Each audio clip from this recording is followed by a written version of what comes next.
Every entrepreneur for us is equally important. He is not a probability. For me, building these companies is exactly like raising children. I really thank God for making me a mother first before He made me an investor. You are not investing behind a business plan. You are investing behind the dreams of the entrepreneur. I have not allowed myself to become a victim of words like early stage, late stage, tech-driven, deep tech, digital tech. My business is to find the right business model and all our might behind it. PVR, I used to see get more than 100 million footfalls and it was shut. And every day, Shraddha, I would go to bed thinking a business which had 100 million footfall has zero.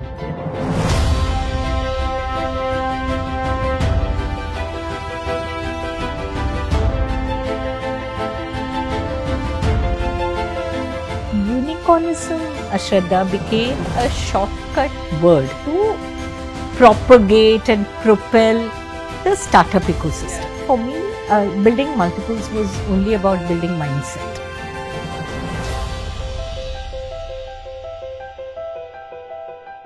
$15,000 crores invested in 30 companies over the last 10-12 years. India's, biggest private equity, homegrown. We use the word Atmanirbhar and we talk about local.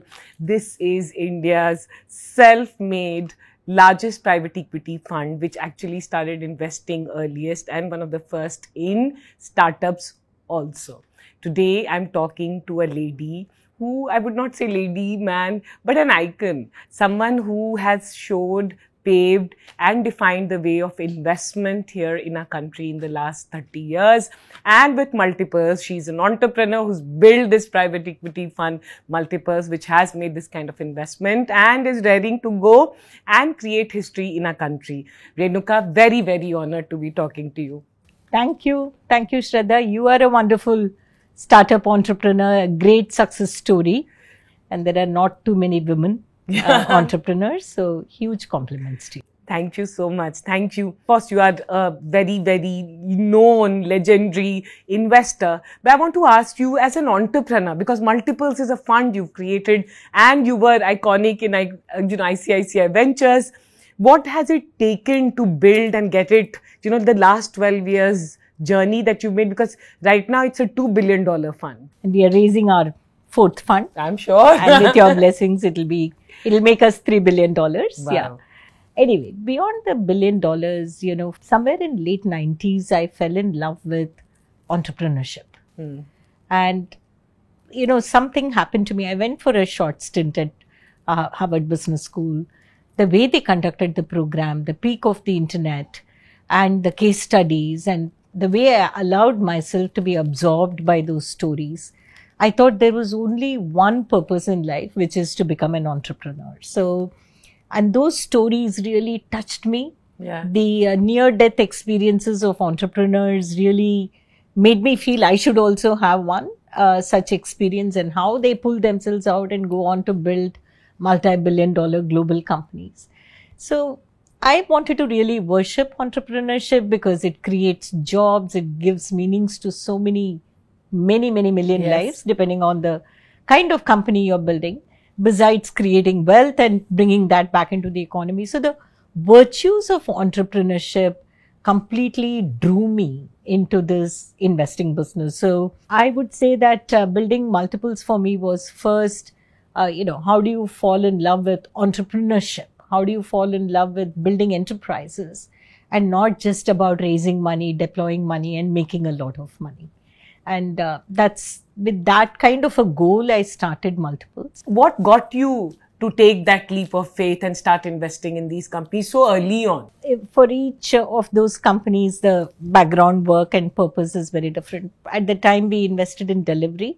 E-commerce was the biggest thing that was happening in the country. And I felt almost obligated that I should give a e-commerce play to my investors in the portfolio.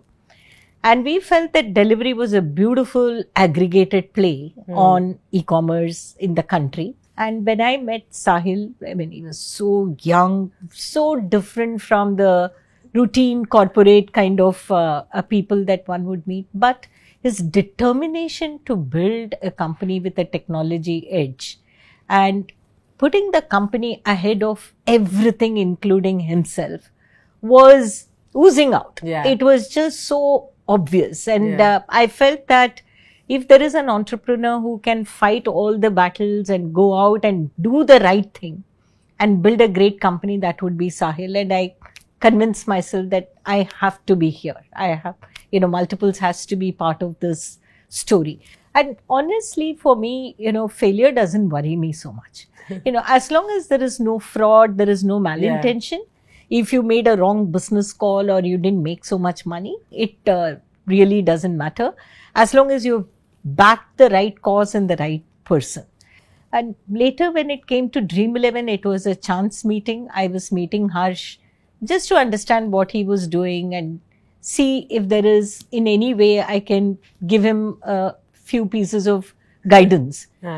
And the moment he started describing his business, I just immediately felt here is a big opportunity. Wow. And I'm not going to waste this meeting on just giving him the first meeting. Very first meeting, not intended to have an investment discussion. Wow. It was just a meeting to talk to him about what are his fundraising options, what are the terms and conditions, and is there any way as somebody who's investing day in, day out that I can, help him.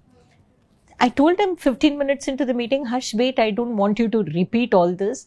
Let me call my team, and let us hear the story together. And of course, everyone felt that it was a very unusual deal for Multiples. But I really think that it would be a comment from the market or people who don't understand what Multiples is. For us, there is no this is Multiples deal and this is not Multiples deal. If it is a very good macro opportunity in the hands of a very capable entrepreneur who can sculpt that opportunity from the market and build a sustainable business, it's a Multiples opportunity. I have not allowed myself to become a victim of words like early stage, late stage, tech driven, deep tech, digital tech.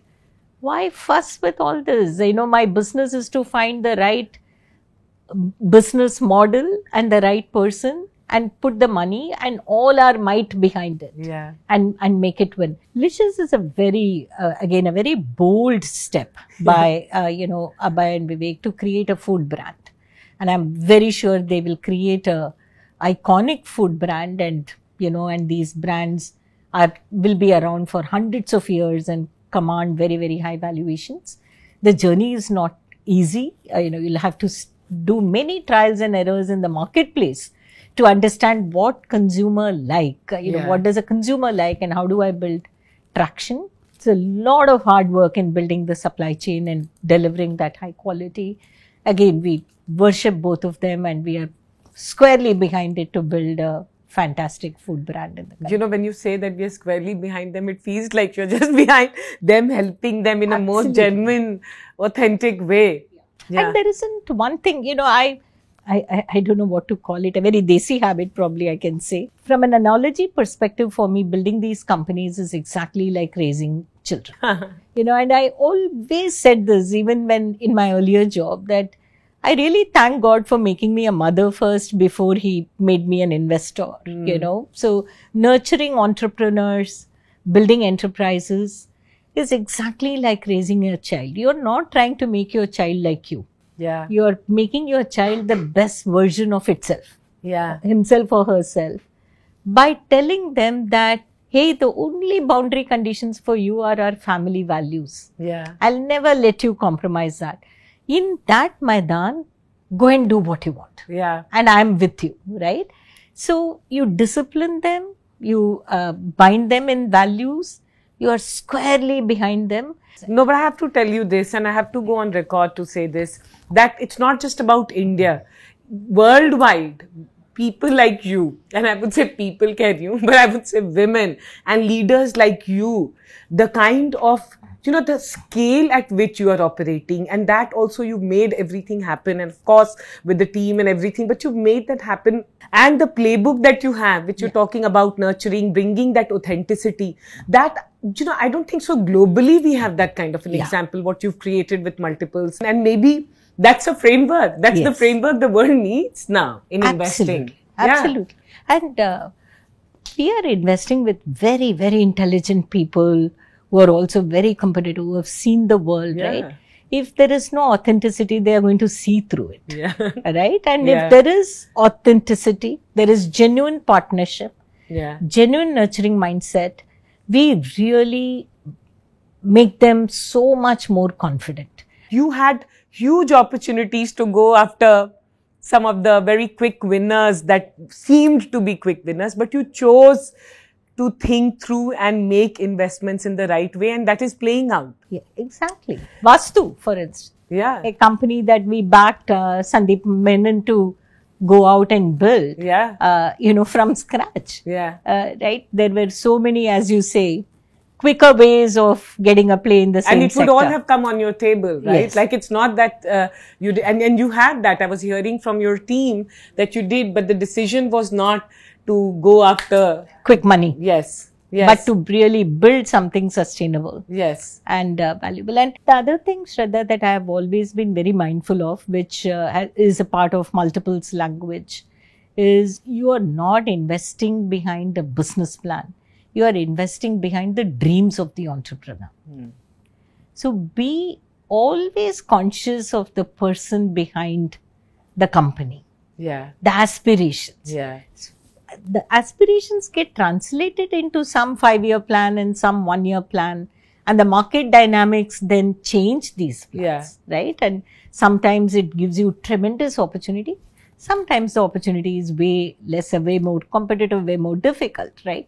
So how do you always in your interactions remember that you're talking to a real person with a real dream to build a real company, and the numbers can go haywire in the short term, and you still have to take corrective actions. Yeah.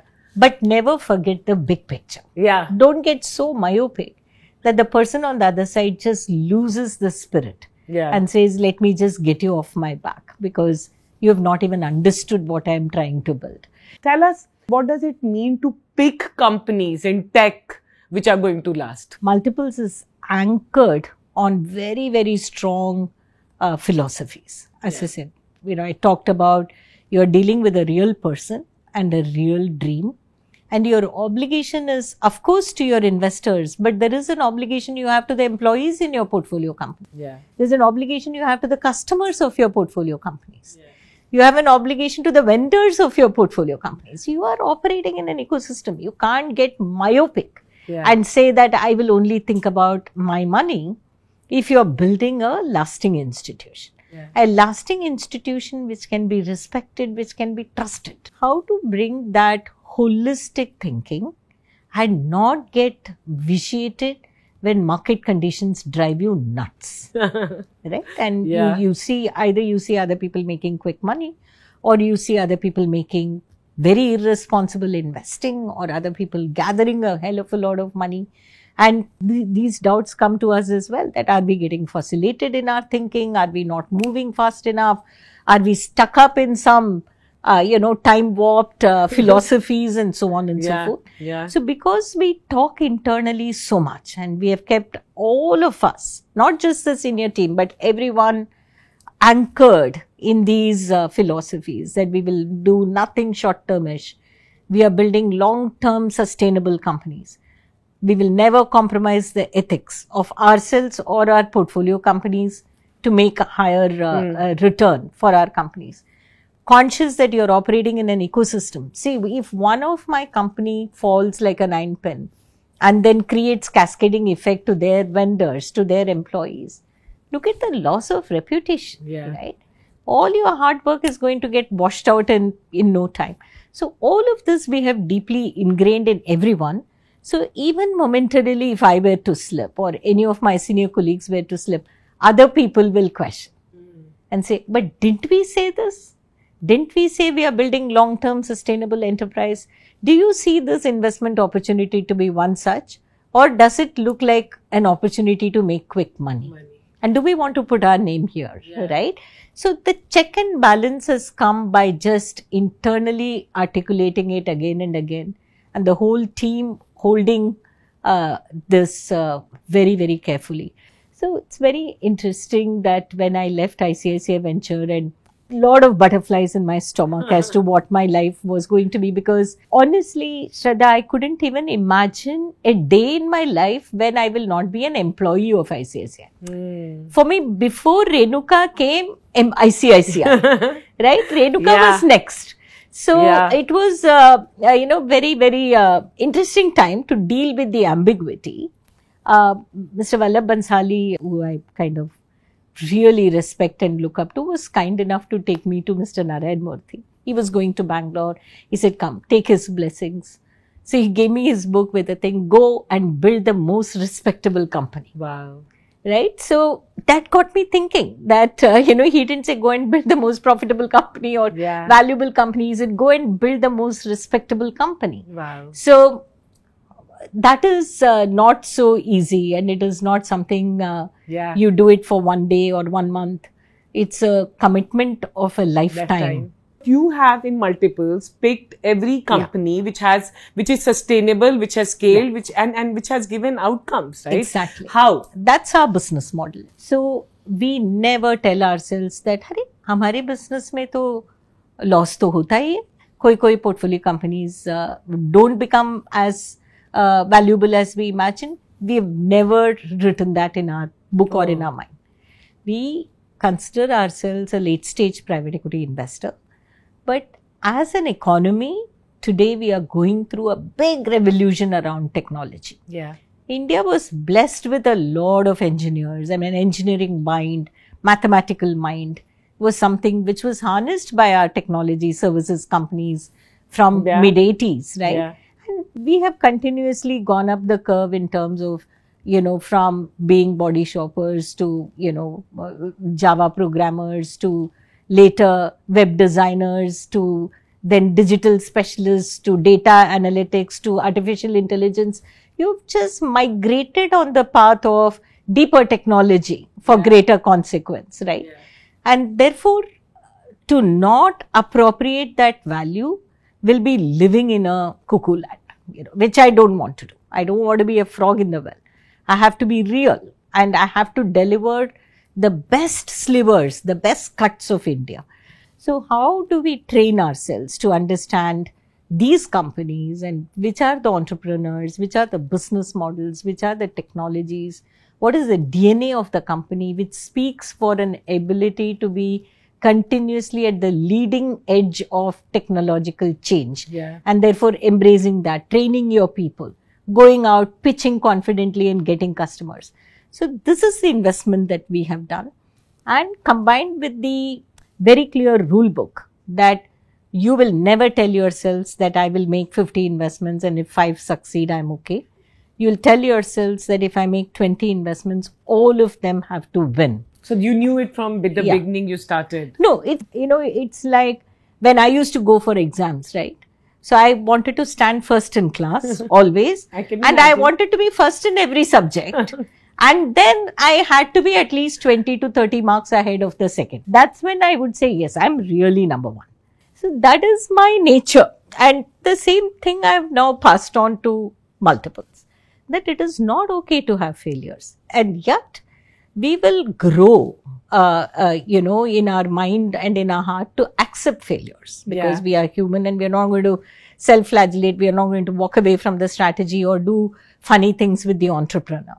Some of them become huge success. Some of them may become moderate success. Some may become unsung, which is okay. But we are looking for the distinction. But it's a very important thing what you're calling out, and that everyone we back, we nurture. As you said earlier, that the nurturing mindset. Exactly, Shraddha, and therefore every entrepreneur for us is equally important. He is not a probability. This is the headline. This is important. Yeah, he or she is not a probability. Yeah, he is a possibility. Yes. And we want to exploit the full possibility of the market and of the team. That's why for us, inspiring them, giving them confidence, nurturing them, guiding them, disciplining them, everything, kind of comes together and plays together. Now hopefully, we are out of pandemic and what we saw as world, as humans, 2 years of pandemic. But Yeah. one of your portfolio companies, Yeah. and I had the opportunity of talking to Mr. Bijli in, just 2-3 months down when After pandemic COVID, had started, and everyone was talking, abhi cinemas nahi aayenge, band ho gaya. And then at least for us, we grew up with PVR was our aspirational Exactly. place, and suddenly it was like written off 2 years. But PVR is now back, and how? PVR was built on one philosophy that Ajay held close to his heart. When I met him in 2002, and till date it is holding good. Yeah. And that's how deep some of these concepts can be. Yeah. And what is the concept? Ajay would say that when my patron puts his foot in my premise, he has to be, by he I mean she as well, has to be wowed and should completely forget their world.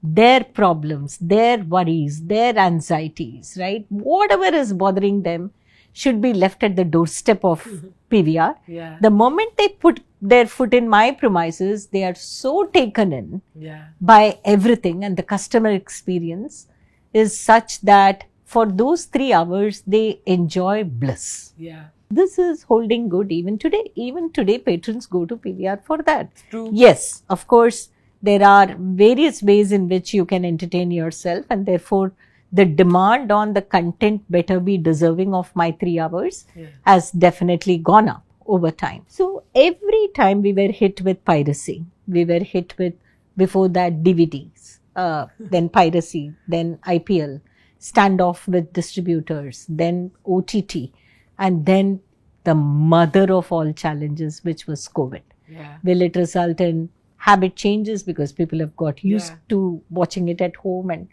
But every time we acted with conviction that out of home wow experience, a man being a social animal, Indians particularly like to be in crowds and entertain themselves as a group as opposed to a loner, combined with a very powerful F&B experience, combined with an affordability. But I must say, another trait about multiples, starting from me to everyone, is we are all very emotionally vested in our companies. We live our companies. I feel like how a mother is known by the children she has raised. I feel multiples is known by the companies we have nurtured. Who is multiples? We are only known by our companies. The company that backed delivery, the company that built Vastu, right? I mean, so that's how we like to be known. So we are all very emotionally invested in our company. And PVR used to get more than 100 million footfalls. Wow. And it was shut. And every day, Shraddha, I would go to bed thinking a business which had 100 million footfall has 0. Yeah. And it used to pain me so much. Yeah. So much so that December of 2020, March was COVID and we were shut, and we were slowly opening in December. Told the PVR team, I'm spending 31st December in the theatre. The whole day I was in the theatre. Oh. To soothe myself emotionally that PVR is not dead. Wow. It will come back, and praying, giving energy and saying this is all going to come back. It is that kind of connection, not just me. My entire team will have that.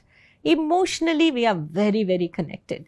As far as Inox merger is concerned, I think it's absolutely one of a kind in corporate India, where 2 very high performing multiplex operators have chosen to put their businesses together and create a very powerful company, which has the ability to give the best experience to the patrons, do the best capex, have the best financials, give the best value to the advertisers, and protect themselves from onslaughts of many dynamism. But kudos to you for one hears of investors saying, oh, we back companies during bad times. You've had companies who've had the worst times, right? Like this is worst times. And then entrepreneurs saying that you multiple stood with them. We invested in PVR. Yeah, that's what. When the cinemas were shut. Yeah. Renuka, in the last 1 year, there's such a, not last 1 year, because 6-8 months, where there's such a critique of the startup ecosystem. Yeah. Unicorns were the poster boys and the poster girls, or whatever, the poster. But suddenly nobody wants to, unicorns has become a bad word, and now people are predicting, kitne fall honge, kitne band honge, how companies are running out of cash, valuations, everything is like being discussed, and there is some sort of revelry in doing that. Yes. One, there was a celebration, and now there is this of putting down. Where are we? Where do you see the whole unicornism and the investments and the startup ecosystem? Do you think we are overvalued as an ecosystem? Tell us, what do you think? This unicornism, Shraddha, became a shortcut word to propagate and propel the startup ecosystem. Yeah. Even when that word was used 3 years back, I have vehemently opposed this being used. And I used to, even in panels, used to say that there are other very worthy companies who are not unicorns yet, which really doesn't matter, right? So this unicornism was a vocabulary that we gave the market unnecessarily and probably kicking ourselves for it. If you go away from valuations and if you really look at these technology companies, digital companies, for me, what was accelerating then and what continues to be accelerating now is the gap that these companies bridge.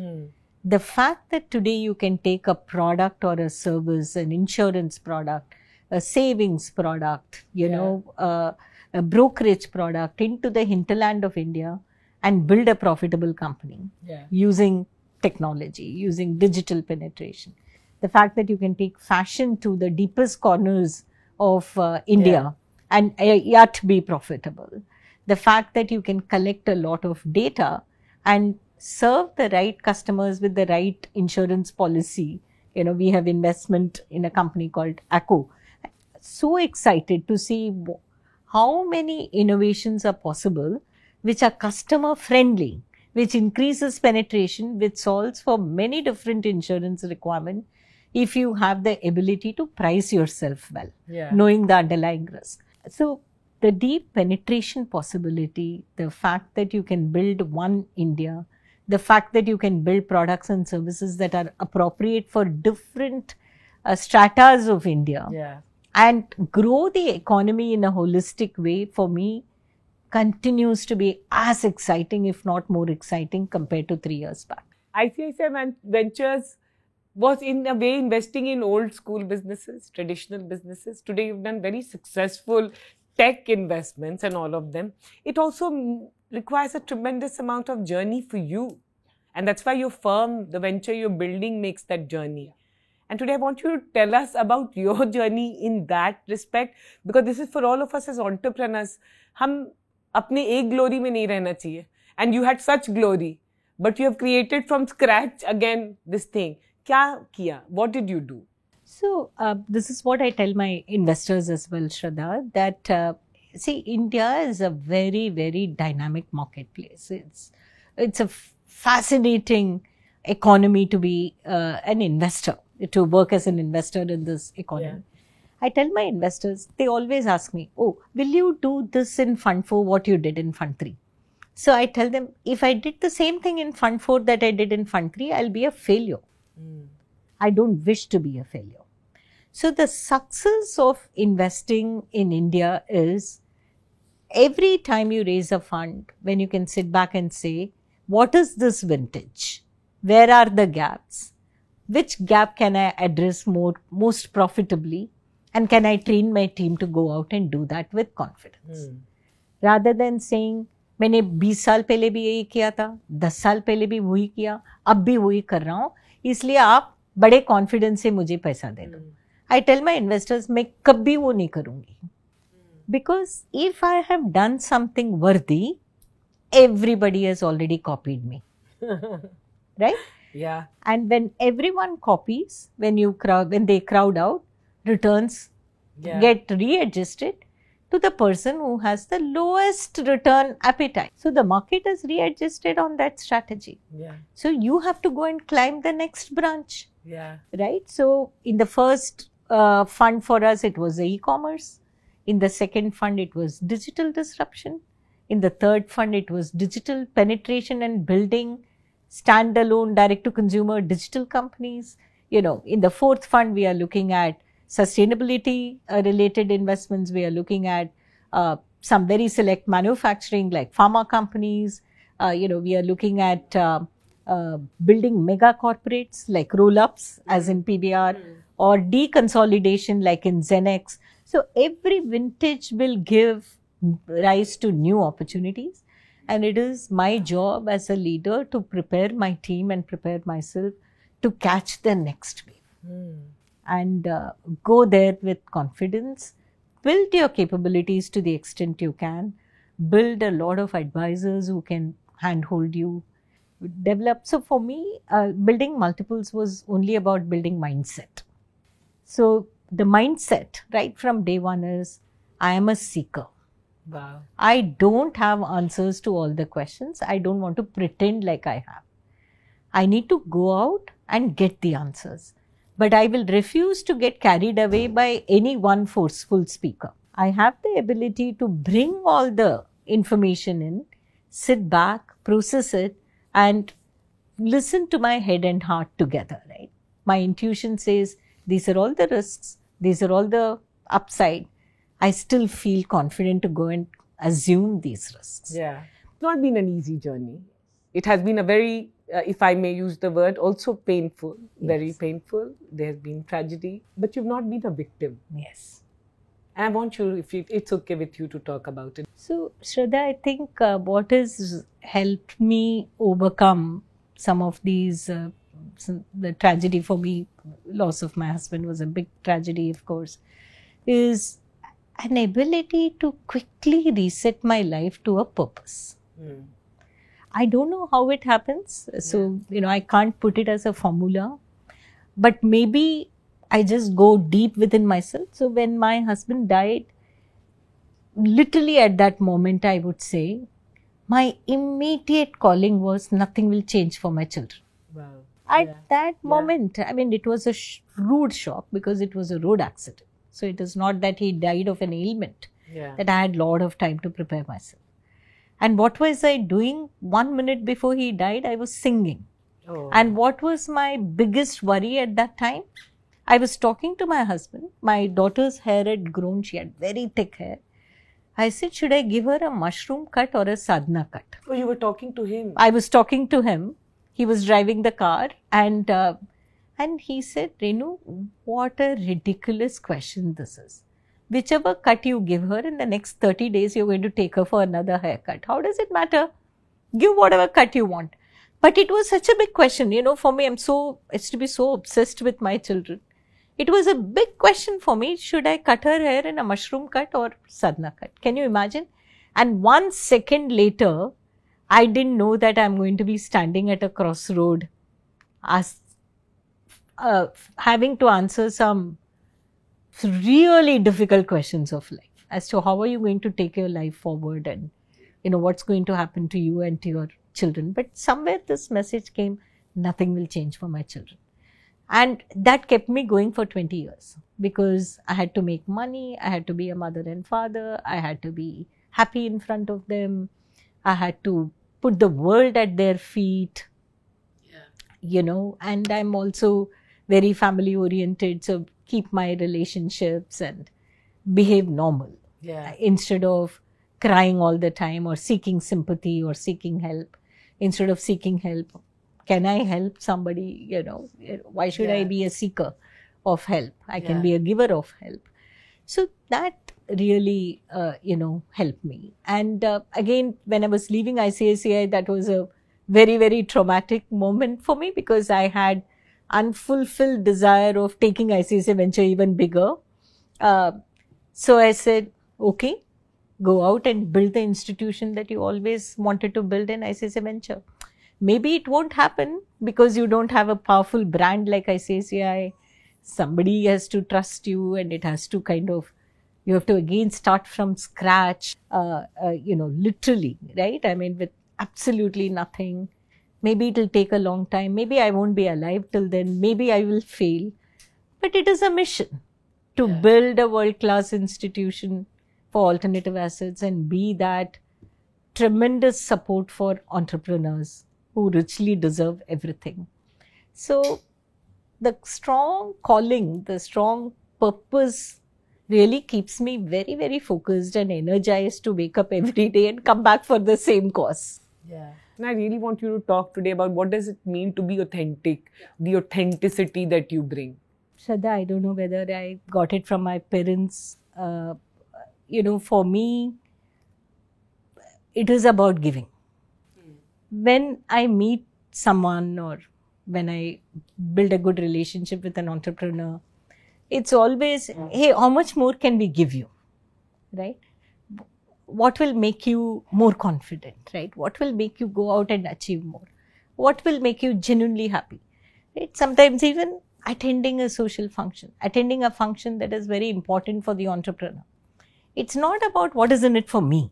Yeah. It's not about mujhe kya milna hai. Yeah. I'm going to waste 4 hours attending this function. Am I going to meet other people? Am I going to get more deals? Is my social status going to go up because I'm seen in this milieu of people? These are not questions that come to my mind. Hey, how happy will you be? Yeah. Am I just one more person amongst the 1,000 people you have invited?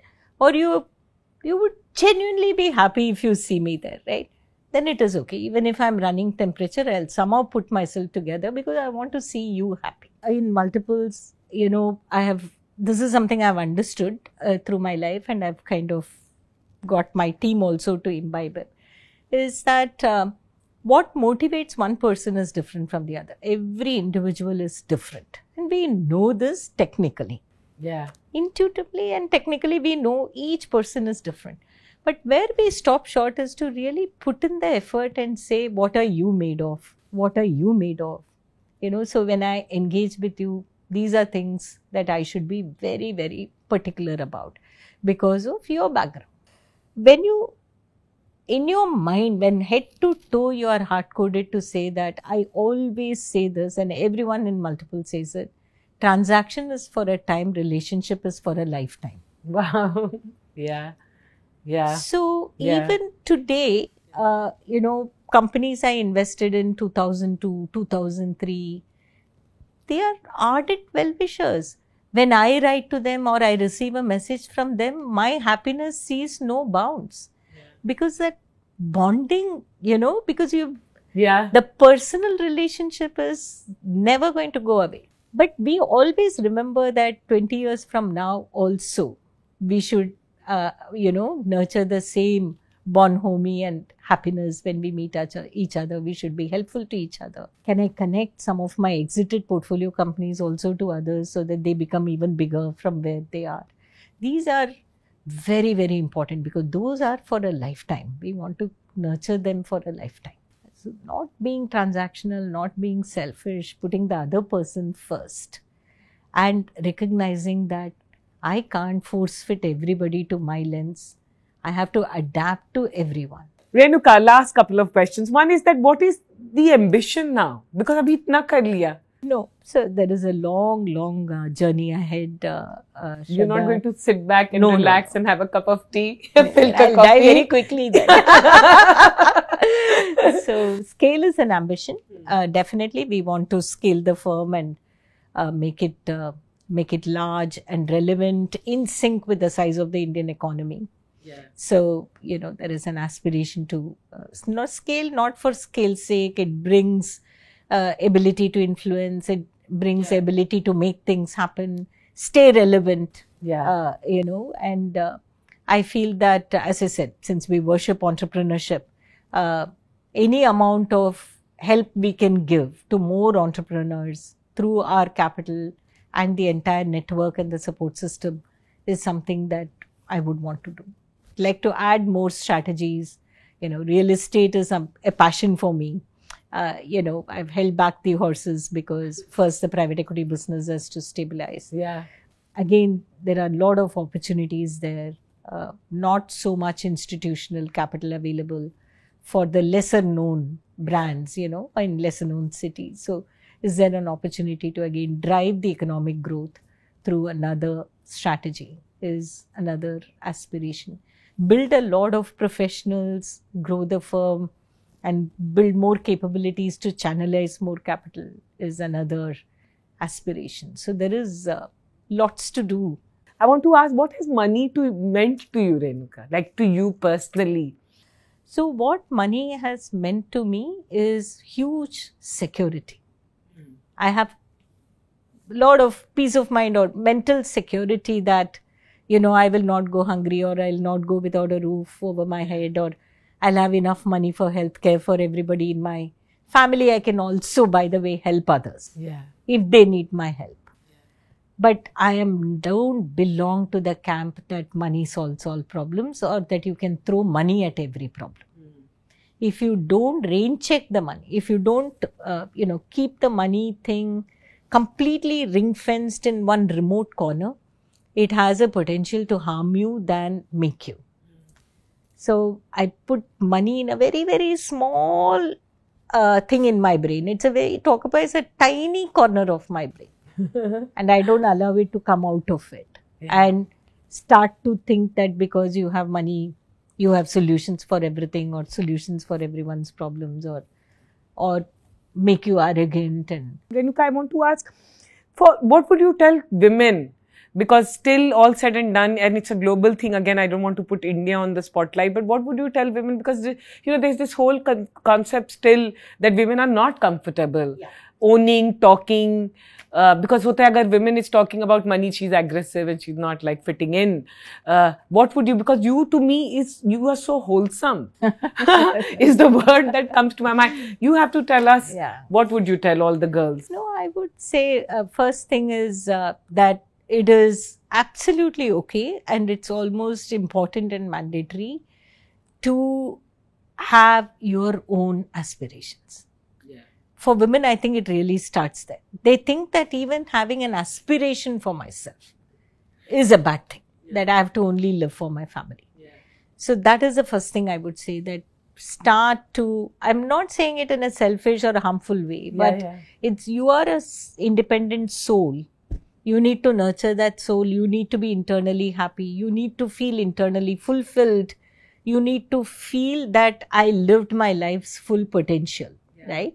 So please give yourself some time and write that down, and tell yourself that it is okay for me to pursue those aspirations. That's point number one. Point number two, be transparent about it. You don't have to say, I have all these aspirations, but I'm so scared to open my mouth and tell this to my husband, or to my parents, or to my in-laws, or whatever. Be transparent. And three, I will say as a living example, that if you pursue your aspirations, you don't have to say that it will come at the cost of your family. I have, as a single mother, with the most demanding career, the most difficult job, even by global standards, the number of women leaders in this business can be counted in the fingers of two hands, right? Have not compromised my children. To all the young people out there who are listening to you right now, and to all the entrepreneurs, because it has been a difficult year, people are not able to raise money, many entrepreneurs are shutting down. What would you, and then there's so much of pessimism, and I think it's also cyclical, but it is right now. What would you like to tell everyone? So, I would say from my own life's experience, every adversity moving forward has been a blessing. So, when I took the job as CEO of ICICI Venture, soon thereafter, there was a burst of internet, market valuations crashed, then September 11 happened. The whole world turned their back to India. They said, you are an emerging economy right away. I hate that word. And they turned their back to us. And I had to do a bunch of things to solve my own problems, which made me the person I am, and the kind of backing I've got from domestic institutions, domestic market, and so on and so on. Pioneered many, many different things. So if somehow you develop the grit to deal with the adversity and allow yourself to survive, you should not die, you should survive. Then when you come out of the adversity, the strength that you would have built inside you, is going to make you a real hero, a really differentiated kind of a person. Yeah. So don't get into a negative mood, don't despair and abandon and, do life altering decisions when you're going through a trying time. Yeah. Develop instead the ability and the determination to ride through it. Yeah. Without dying in the whole process. And you will look back and say, this is the best thing that happened to me. It'll teach you frugality, it'll bring innovation, it'll teach you who are your friends and who are not your friends, right? Yeah. So it teaches many, many things, and you just become a much stronger, much more evolved person, more useful for yourself and to society. Renuka, I have the benefit of sitting next to you, so I'm just going to say that what an honor. Like, I'm so inspired as an Indian, as a woman, as an entrepreneur, to be sitting next to you, because genuinely I'm saying that we have, like, and I really think that you should be talking a lot more, and I know you are busy and doing this, is taking out time and making the effort to do this. There's so much to learn, and you are genuinely an inspiration for all of us in this country, and everyone who's listening to us will agree. I'm very motivated and supercharged, and now I know that wherever I'll go, I'll talk about multiples, and we have Renuka Ramnath in India because they are very few. They are very few, and hopefully, listening to you, we will have more women coming up, and there'll be more people doing.